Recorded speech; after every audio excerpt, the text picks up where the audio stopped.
Are you looking to grow revenues, increase profitability, or obtain financing? If so, you came to the right place. Running a business is all about leadership.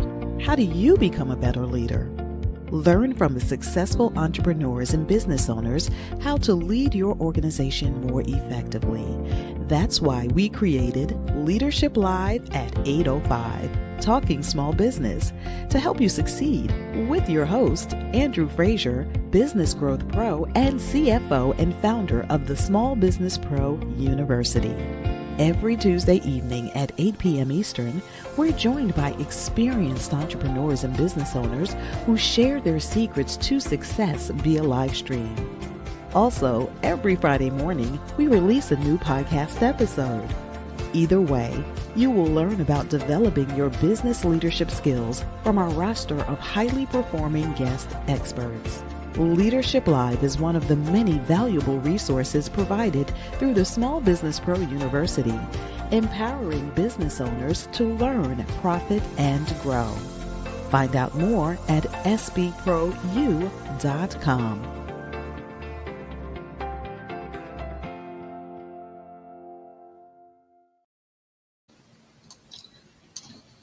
Good evening and welcome back to Leadership Live at 8:05. I'm your host, Andrew Frazier, and excited to be hanging out once again with you on Tuesday evening. As you know, your business can only go as far as you're prepared to take it.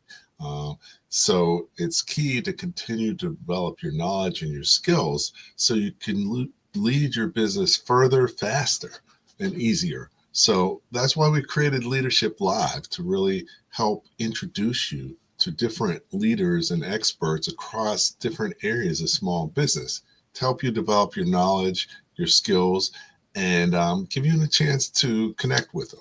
So we've been doing this for 4.5 years, over 200 episodes. So we appreciate everybody continuing to tune in, and really looking forward to a great show tonight. Tonight we're going to talk about mastering the 5 dimensions of customer experience. Our guest is Pablo Payet, and definitely looking forward to hearing what he has today to say, as well as your questions, comments, and ideas. So, hey, Pablo, how are you doing tonight? Hi, Andrew. Everything's going well. How about you? All is good. All is good. Thanks for taking time out of your busy schedule to join me tonight. It's a pleasure to be here. Thanks for having me. Hello, everyone. Okay, excellent. So, before we get started, I know you, but the audience doesn't know you. So if you could take a little bit of time, talk a little bit about your journey, sort of how you got to where you are now and a couple of key milestones, and we'll go from there. Sure, absolutely. So I'm a customer experience strategy and operations expert with a strong focus on customer service. I have expertise in B2B, B2C, and also business to government, B2G. I've worked in a multitude of different customer-facing roles. I've touched a little bit to sales, a little bit to customer success, but my strong focus has always been on customer support type roles. And also have experience launching and scaling multiple international tech startups based in Berlin, where I've developed most of my core experience, Berlin, Germany.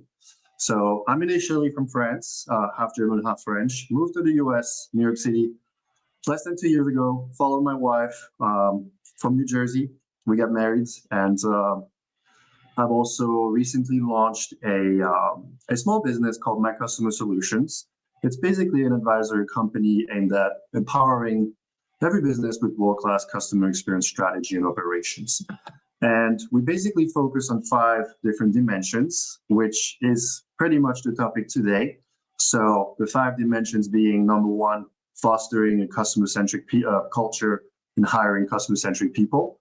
The second one being setting customer experience goals and also strategies that support your culture, and also harnessing technological innovations and the power of data.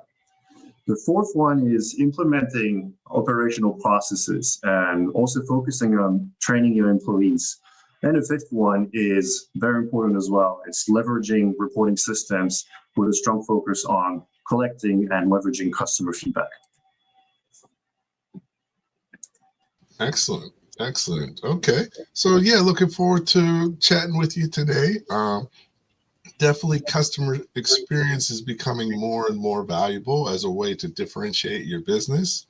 And, especially as a small business, you have the ability to really do some things that larger competitors can't do because you're smaller and can be more nimble. So this can be a way to build your competitive advantage and unique value proposition. So definitely looking forward to talk about that because in this changing world, it's always important to kind of keep focused on the customers and provide what they need, and sometimes and exceed what they need. So definitely looking forward to the show tonight. We do the show through the Small Business Pro University. So just want to take a minute to introduce what the Small Business Pro University is all about. So here's a short video, and then I'll be back with Pablo Payet talking small business. Many small businesses experience low or no revenue growth, and the owners are not making enough money. I founded Small Business Pro University to help you break that cycle by empowering you with greater knowledge and enhanced skills to lead your organization more effectively. Over the past 15 years, I have collaborated with organizations like the Small Business Development Center, Rising Tide Capital, Empower the Village, NJMEP, Rutgers University, and SCORE to work one-on-one with over 1,000 business owners and teach tens of thousands of people about business. My experience includes serving as a naval officer, managing businesses, graduating from MIT, earning an MBA from NYU, and achieving the CFA designation, which has prepared me to accomplish my mission of helping 1,000,008 business owners to sell more, maximize profit, and finance growth by 2028. My vision is to create the ultimate business ecosystem for entrepreneurs. Small Business Pro University empowers entrepreneurs like you to run their businesses more professionally and create sustainable enterprises. We employ my proven proprietary Masterpreneur Playbook framework to guide your journey along the Masterpreneur path and facilitate your Masterpreneur evolution to work on your business and scale faster and easier. Small Business Pro University provides access to valuable resources, partnerships, and relationships that will help you to sell more, maximize profit, and finance growth. Our Masterpreneur initiatives include the Small Business Pro Network, 100+ expert-led multimedia courses, intensive training workshops, Spanish language training, Leadership Live at 8:05 live stream and podcast, in-person Power Breakfast events, and advisory coaching, consulting, and training services.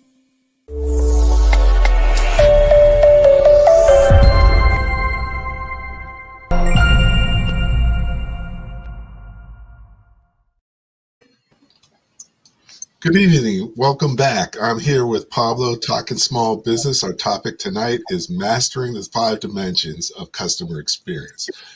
Pablo, you mentioned the 5 dimensions, but before we even go into that, what is customer experience? It's good to define that because to make sure everybody's on the same page. So how would you define customer experience and how should we think about it? Yes, I'm sure there's hundreds of different definitions for customer experience, and everybody probably has their own.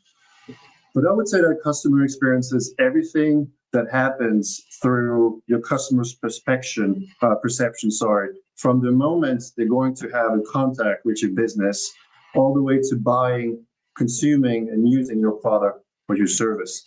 That could be, for example, the experience they have when they first look at your website, when they navigate your website, how many clicks do they have to do, what are the colors they see, is the font nice to look at, how long is it going to take for them to book once they book or purchase a product, how long is it going to take to come to them, is it going to be delivered in the good conditions, is the package going to be pretty looking, is it going to arrive damaged, is the product going to arrive intact? Once the product is there, is it going to work? Does your customer require some sort of support? Who do they contact? How do they get the help they need? How fast? What is the quality of that help? So all those things are part of what constitutes customer experience. It's very broad. Okay, excellent. So basically, customer experience is part of your marketing strategy, I would assume, and because basically you have to build that into your strategy. How does that relate to marketing? Is it marketing? Talk a little bit about where it fits and what you should be doing as a business owner.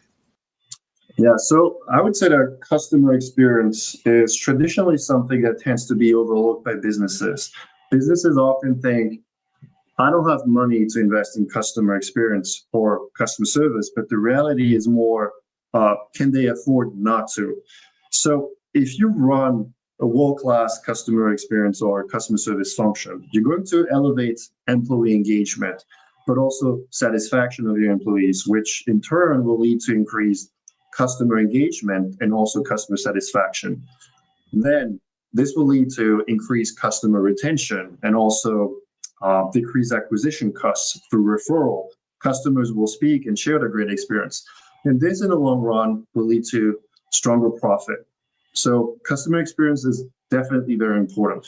Additionally, you mentioned marketing. I say that one of the major things that links marketing to customer experience is capturing feedback on experiences from the customers and using that as a material for marketing campaigns. For example, you could promote testimonials on your website. You could add, a screenshot of what the customer said about the service they received, about your product. And you could also use that in your sales pitches, right? You promote yourself, you sell yourself as a customer-centric company. Proof is testimonials from customers you have received that you will include in your pitching strategy, right? Okay, makes sense. So now you said the first dimension is really customers, your culture. So what does that mean? What types of things should we be doing as far as the first dimension? Right. So first dimension is really about fostering a customer-centric culture and hiring the right customer-centric people. So some of the things you want to focus on is a display of customer experience metrics throughout the company, right? So there's a lot of metrics you can be looking at. You can think of the customer satisfaction score. You can think of response time of your customers to get the support they need.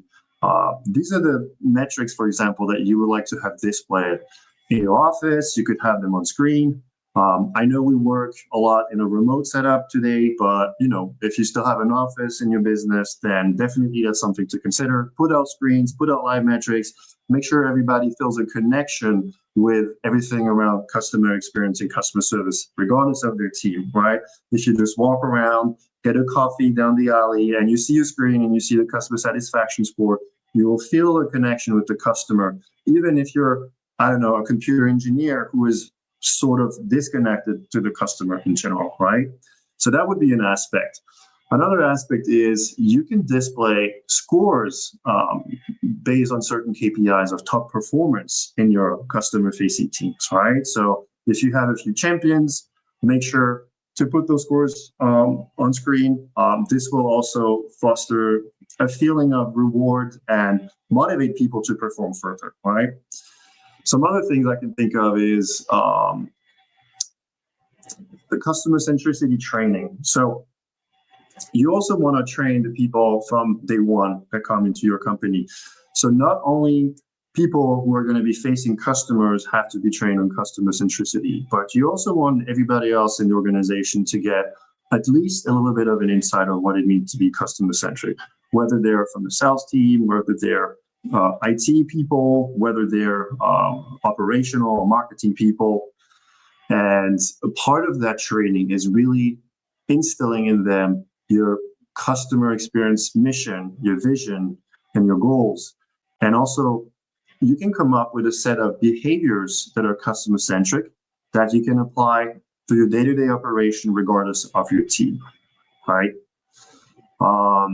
Additionally, I mentioned that recruiting is a very important part of creating that customer-centric culture. So you want to make sure to have standards. These are standards and expectations that you have previously determined together as an organization that you have documented.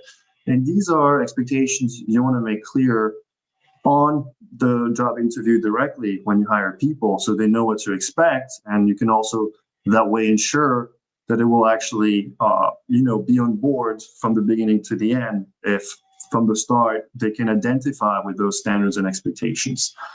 And I would say that you really want to test customer service skills during your recruiting, during your recruiting process.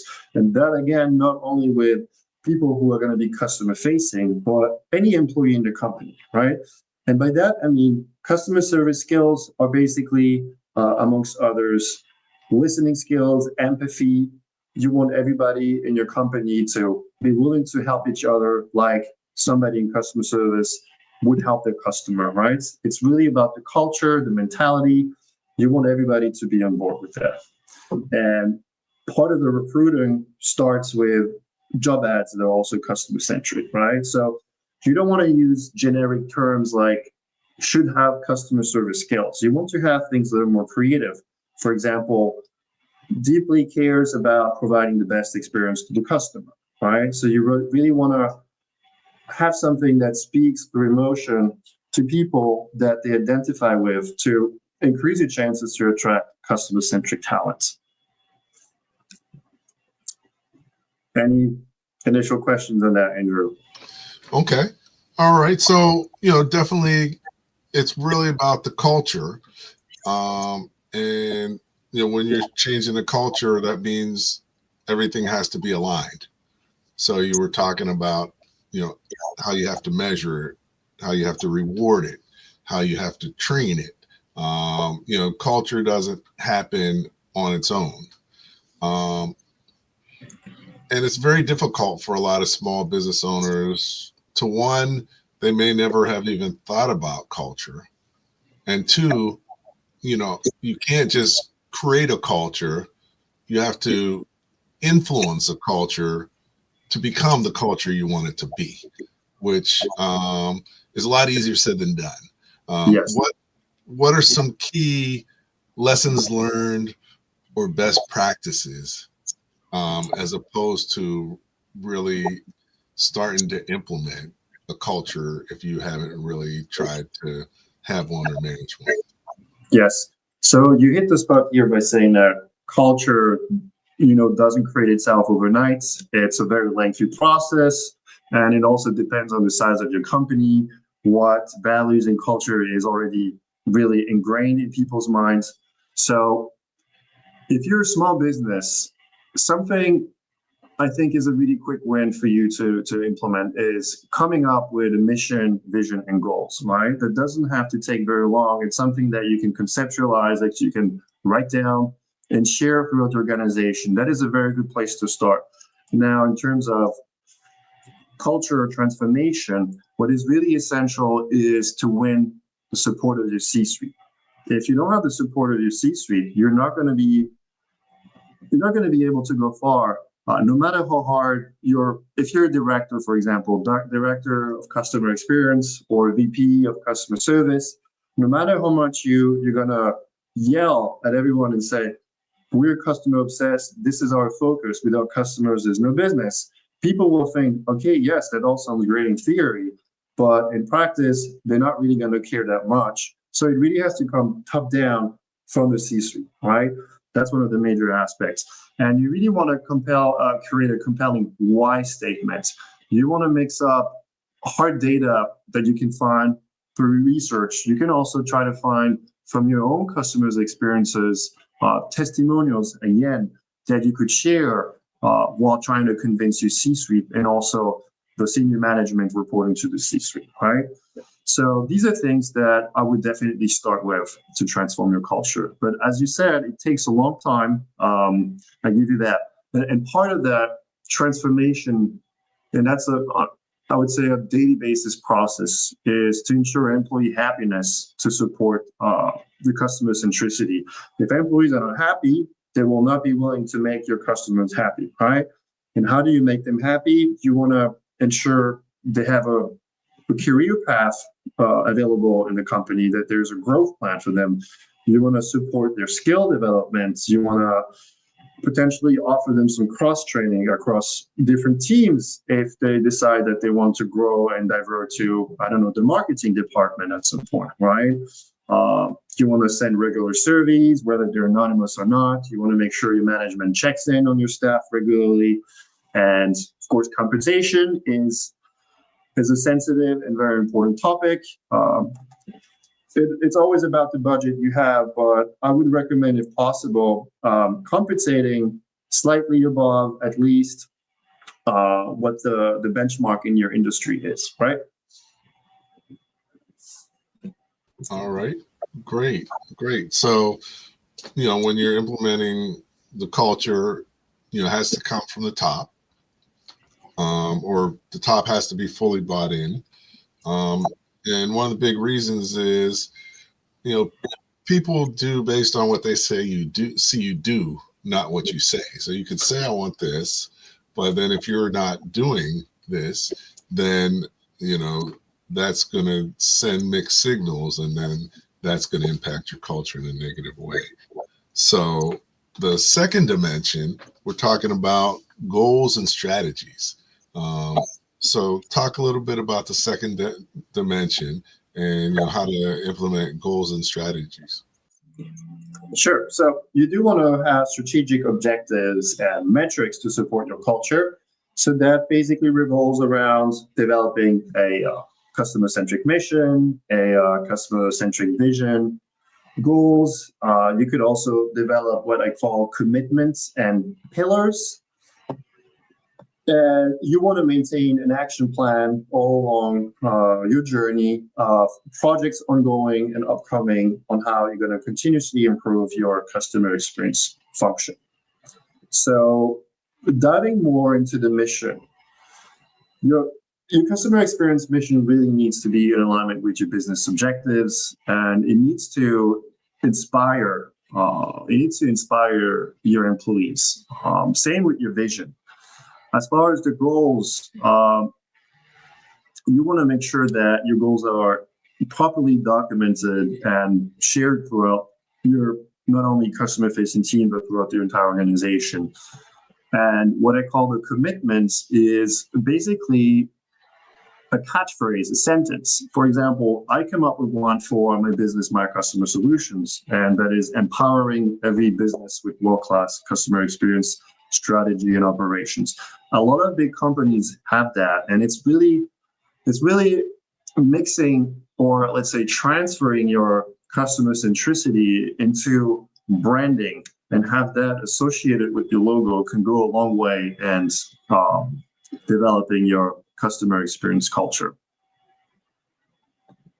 Okay. All right. So definitely you want to have goals and measures and objectives. So now, are these both qualitative and quantitative, or are these measures generally quantitative? What type of measures might you use?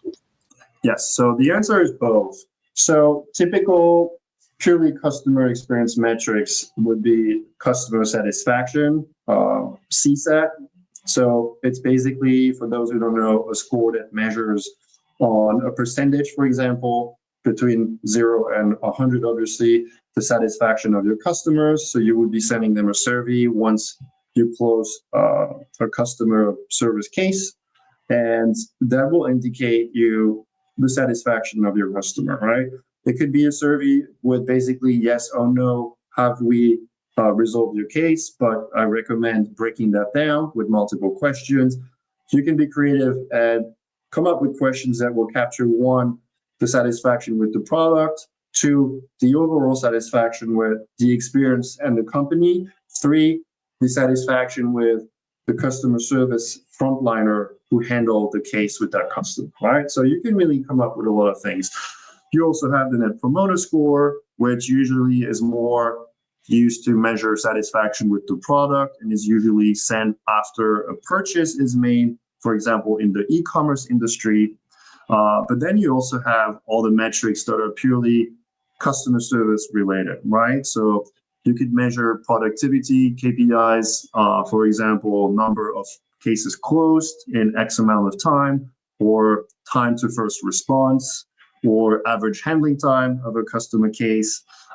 You want to break down those KPIs on an individual level, a team level, a department level. Really depends on the size of your company, right?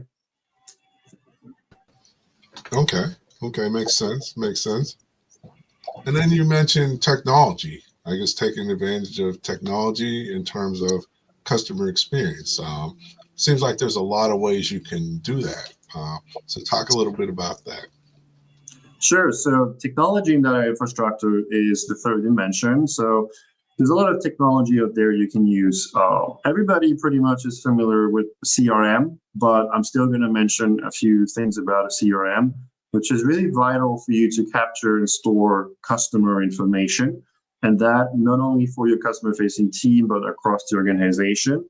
Ideally, you would like all your departments to use one same CRM so that everybody can tap into customer information. For example, I'm a customer service representative. I'm speaking to a customer on the phone. I can store a specific amount of information about this customer in the CRM, things that might be personal. For example, if the customer shares information about their family or about that vacation they just came back from, that information will be stored in the system and can potentially be leveraged by your marketing team or your sales team when they will be, doing their own business, reaching out to the customer for whatever purpose at some point. They will be able to leverage that information. You want to make sure your CRM is scalable. You want to make sure that it's user-friendly. Some companies develop their own CRM. I've worked with internally developed CRMs, but also with, CRMs that are on the market, like Salesforce, that everybody knows. But I've also experienced trouble with CRMs that were, I'm not going to say not well developed, but they were not user-friendly and very confusing to use, especially for junior staff in your teams. Another crucial tool that you want to use is a customer service platform, or you can also call it a ticketing system. Salesforce is an example. You can also think of Zendesk or Freshdesk, which I believe is less popular.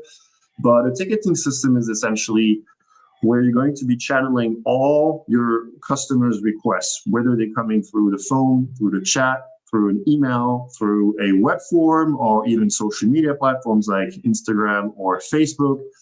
And this will enable you to, let's say, collect the right information you want from customers. For example, on the web form, you can add a specific amount of fields so the customers will indicate some information, not only about themselves, but also about the nature of the case, which will help you develop a tree, classify the cases basically into different groups. And then from there, you can determine how you're going to be handling each of them. You will develop a tailored process for each of the different type of case.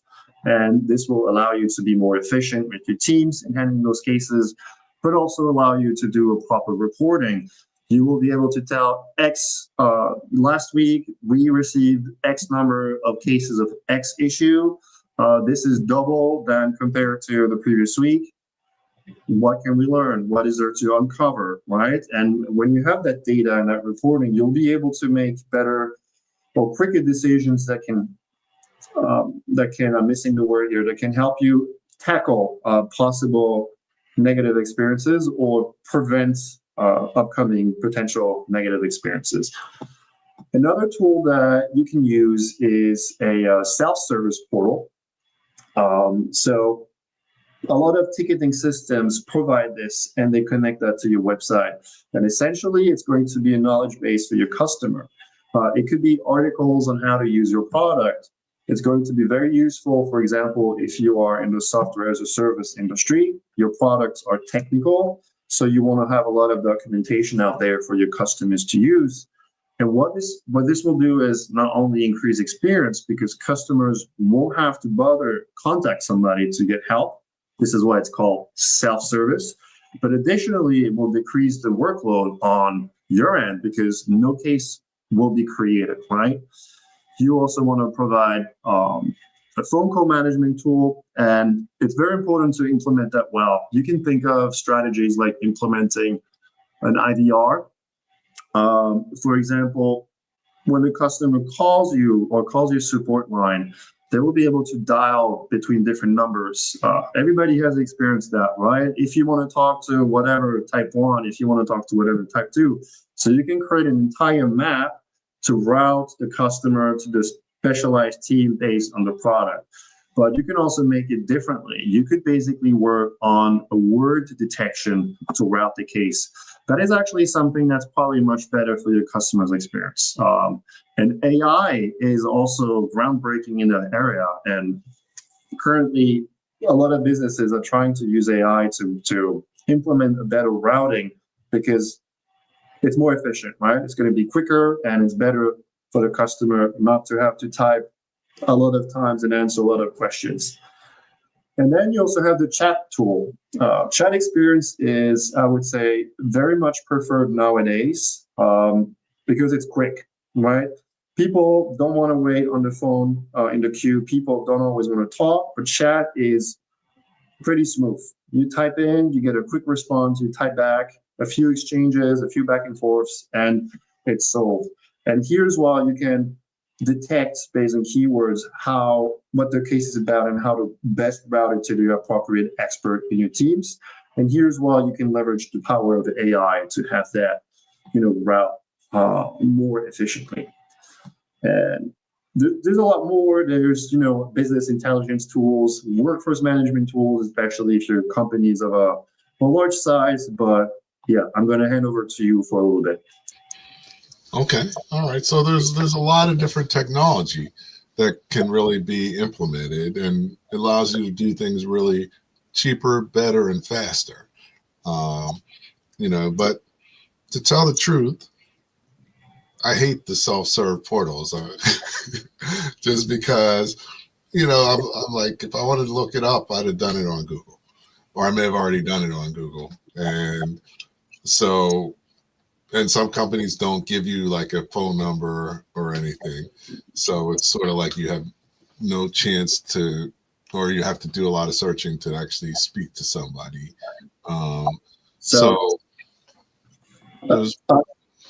If you don't mind, I'd like to bounce on what you said. I think it's interesting to mention. So a lot of companies do hide their support number.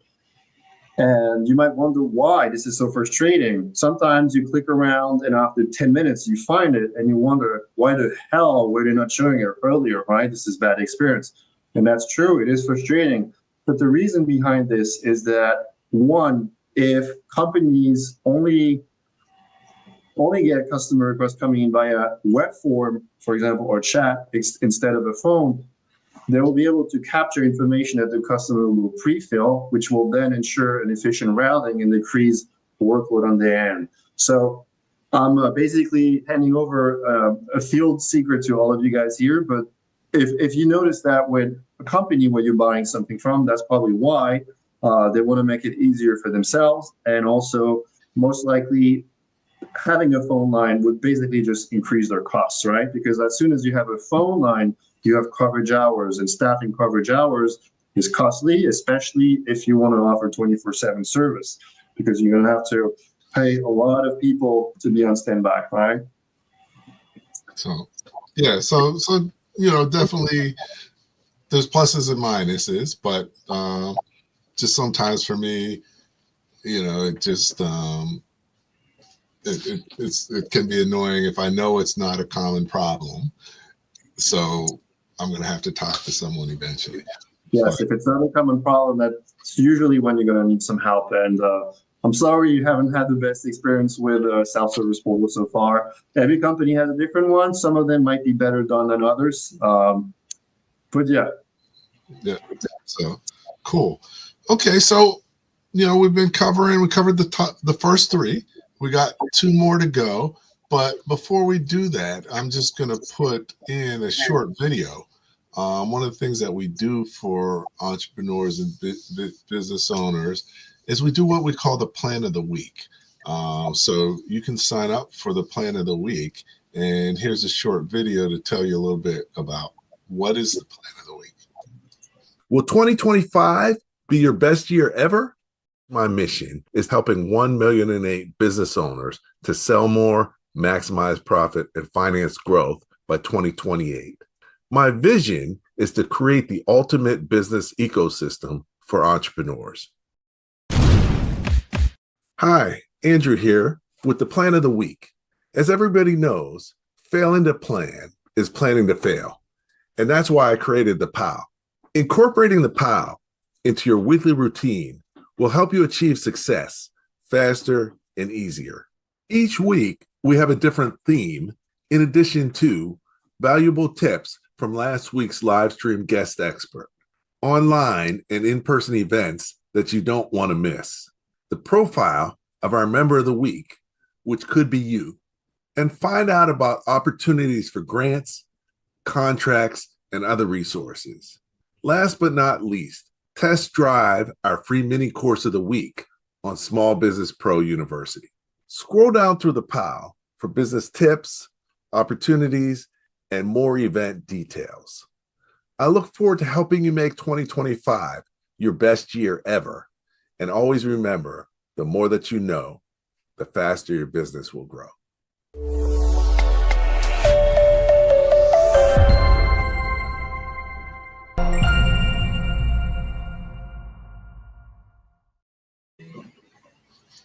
Okay. All right, welcome back. I'm here with Pablo talking small business. We're talking about mastering the 5 dimensions of customer experience. We've already covered the first 3, so we've got 2 more. And the next one is like operations and training, I believe. Talk a little bit about that, Pablo. Yes. So the 4th one is customer service protocols and operations. So you have a lot of things that you can fit in there, starting with having what I like to call the 4 Ps, which is practices, policies, processes, and procedures. So practices, some practices that are very important is the never and always practices. So these are basically non-negotiable standards that I believe every business should have and implement with their customer-facing teams. Some examples of those are, you could think of always smile when you're on the phone with the customer, always repeat the customer's name 3 times during a conversation, never say there, always say we. Right? So that's the type of practices that you want to implement with your teams. You always want to make sure that through practices, your staff is trained to go the extra mile for the customer, always digging deep into what they can do to improve the customer's experience using your product. Of course, it depends on the nature of your product. Sometimes if they buy a candle, there's not much more you're going to help them achieve. But if you sell them a software, there's always a lot more that you can help them with.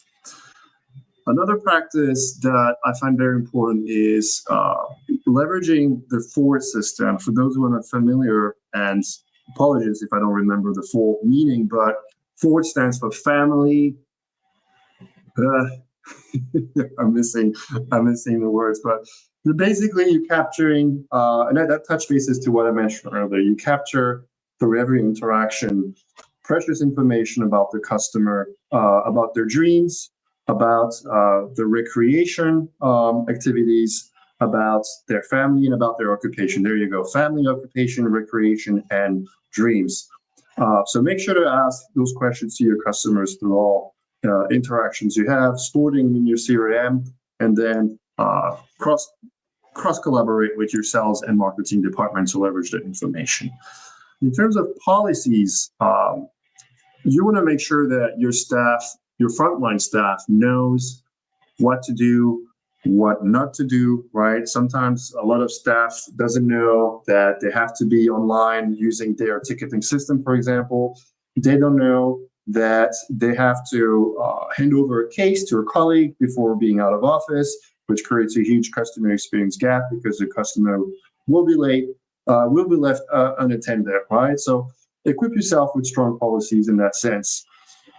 Processes, of course, are very important. These will tackle basically every different case scenario that you have with a customer, any issue you can think about. You want to have documented steps on how to handle that specific case and have your employees acknowledge that documentation and also be trained on it. And you want to monitor with your mid-level managers to ensure that they're being followed to the letter. You also want to create an efficient way to act on negative responses to your customer satisfaction survey. And that is probably the most important aspect of your customer experience operations. So when you send out your customer satisfaction survey and you receive negative responses, you want to understand what is in those responses. Often, and that's based on how your survey will be structured, but you will have comments, you will have a score, you will have answers yes or no to different categories. But based on what you have, you want to make sure to leverage that. So how do you do that? Well, you need to work with reporting. You need to have a business intelligence tool. If you don't have one, usually your ticketing system, is able to build integrated dashboards that will measure that for you.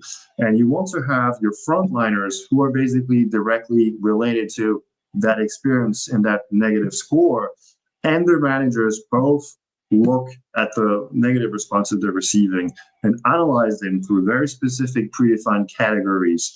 And you want to make sure that the managers are providing the coaching required for the staff to improve on those. And that's how you're going to achieve an increase in your customer scores over time. Additionally, if capacity allows, you want to follow up with the customers that received a negative experience and, show your dedication, your commitment, show that you acknowledge that things didn't go the way they should have or could have, and that you will do better next time. And this will go a long way in fostering customer retention. There's a lot more I could say, but Okay, so yeah, I mean, definitely. I think one thing that you talked about, definitely you want a repeatable experience for people, in terms of the protocols, and regardless of how they enter, they get a similar experience. Because even if it's better sometimes than others, that may be worse than just having it good all the time, good and consistent. But the other thing is, you mentioned focusing on the problems. It allows you to focus on what the problems are, or the main problems, but also take that information back and learn from it to avoid other situations. If you don't capture the experience of your customer, you don't know what your product is worth, you don't know what your service is worth. And if you don't know that, you cannot improve, and you will be put aside by competitors over time. Customers will drop out and they'll be annoyed with you, and it will not make repeat purchases. It's as simple as that, right? Mm-hmm. So definitely doing those things. And then the last one is reporting. So what type of customer-centric reporting is key? So reporting and also customer feedback. So we've touched base a little bit about how to collect customer experience information, right? So I'm going to dive deeper into that. We have surveys such as the customer satisfaction survey, which we've already discussed. There's also the NPS survey, which I touched base on a little bit earlier. But you also have customer reviews that you can capture on multiple social media platforms you might be using. Sometimes you also have things like Google reviews, Glassdoor reviews, and so on. So you want to make sure to keep an eye on this, because you might be surprised what customers are saying about your business. And those type of reviews can really damage your reputation and prevent customers from even trying your product, right? So make sure to analyze all that. Based on the size of your business, in the best of the worlds, you'd be able to have a dedicated team, or at least one person in charge of treating treating this as a program, right? Collecting, analyzing, and setting up all the dashboards and processes around collecting and analyzing and acting on all those reviews, right? So another thing is reporting doesn't only stop with anything that's about the customer experience. You also want to make sure that you report on the performance of your staff, all the way up to the leader of the customer experience function, whether you have a chief customer officer, a VP of customer experience, or director of customer care, you name it. You want to make sure that the managers convey through reporting that information to their manager, who escalates it further up, right? So that's how you're going to understand how your team is performing and understand why they may be lacking in performance somewhere. And you'll be then able to take decisions to improve your operation. Sometimes it can result in defining needs for better training. Sometimes you'll define the need for letting go certain people who are not performing even after having been on a performance plan for some time. So this is a very crucial part of the customer experience mindset as well. Okay. So, we've covered all 5 of these dimensions. We've got a question from the audience. What's the most important dimension to focus on first, or are these things you should be doing concurrently? Right. So there's a reason why I ranked fostering a customer-centric culture and hiring customer-centric people as number 1, because it always starts with people. Without people, there's no business, right? So you want to start with this. That's really the focus. Now, there's a difference between having a business already in place and trying to start one from scratch, right? So usually you already have people on board when you decide to become customer-centric. So that changes the game a little bit. So you probably would want to tap a little bit here and there in all the dimensions to see what works best for your business model, for your industry, for your company size, and also for what kind of product you're selling, basically. But feel free to reach out to me separately. I'm on LinkedIn. I'm also happy to answer more questions. Excellent. Okay. All right. So, we've covered the 5 dimensions. How would things be different if you're a solopreneur? Like, if you're a solopreneur, if it's just you and you're running your business, how should I think about these 5 dimensions, and how would I implement them effectively? Right. That's a very good question. I never thought of that, actually. So in terms of documenting a vision, a mission, a culture, processes, this becomes more relevant when you have already a certain amount of people. I would say at least 20, 50 people. Otherwise, these are things that are usually just in people's head, right? They know how to handle a case. They know what to click. They know what to do. They know how to use the tool for that. They don't need to have a training, an onboarding, and so on, right? So how does this work?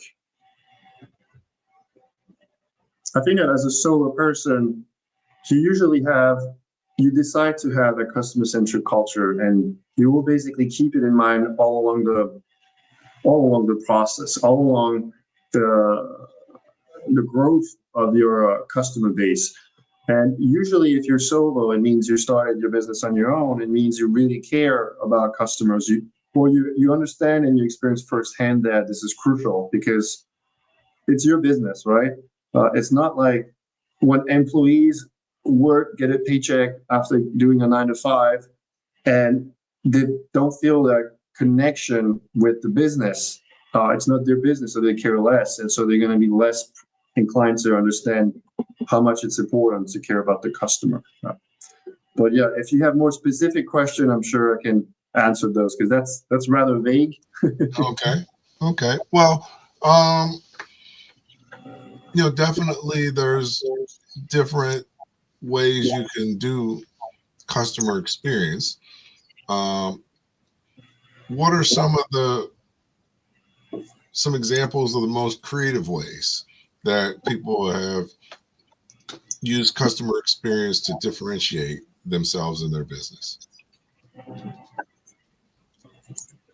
Well, Amazon is a company that comes to my mind. Everybody knows that Amazon is known for great customer experience, customer service. They have basically changed society. They have changed the expectation that we all have about what it is to receive support. When something goes wrong with your order, you call Amazon, you get a refund, or they send you something right away. You have Prime. You're basically used to clicking a button and getting something delivered to your doorstep a few hours later, which is mind-blowing when you think about it. But who else can keep up with that? What other company is able to do that? You need to have a huge capital, a huge funding, a huge number of employees to be able to deliver that.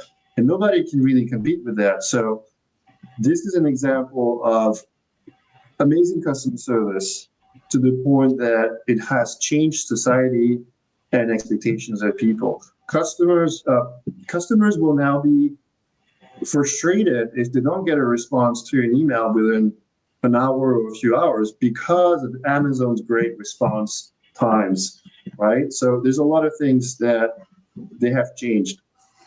I don't know if that answers the question or if I diverted somewhat. Okay, no, I think that makes sense. I used to work in corporate, and one of the things I did was I managed a facility, and we moved 1,000 people into this new facility, which is a daunting task. But one policy I had was every email every day. So that means every time someone who's moving or anything sends an email for a request for help, it has to be responded to that same day. And I think just that responsiveness made the process go so much smoother, because it created the culture that everybody knew that that's what we needed to do and that's what was expected, and in the process. So, but it has to come from the top.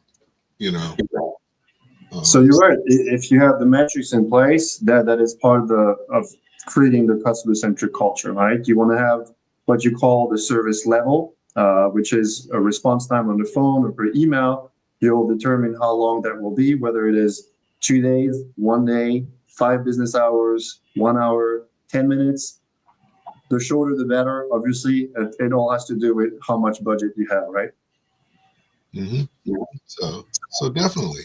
So we covered a lot of stuff, and there's a whole bunch more to cover, but an hour is just not enough time. We're bumping up on the hour, and before you go, I want to make sure that we get the key things that people should take away with them from our conversation today. Usually people can't remember more than 3 things, so we like to break it down into 3 things that are easy for them to think about and start to implement starting next week, or even starting tomorrow or tonight, if they're depending on where they live and how late they stay up. So let me take a sec, share a little bit of information about the Power Breakfast, which are events that we hold. We just had one this past Friday, and the next one's in July, but definitely invite people to put on their calendar, July 25th. If you are looking to increase revenues, improve profitability, and or obtain financing for your business, you need to check out the Power Breakfast and Small Business Pro conferences. My name is Andrew Frazier. One of the things we're here to do is supercharge your day. Today's Power Breakfast has really been a phenomenal experience. I think it's exactly what business owners need, some true guidance of people who are genuine and really are leading them in the true direction of business growth and expansion. The Power Breakfast is so important for the entrepreneurial community because it gives the various business people who come together an opportunity to interact and also do some business. These events, hosted by Andrew Frazier, President and COO of Small Business Like a Pro, will supercharge your day.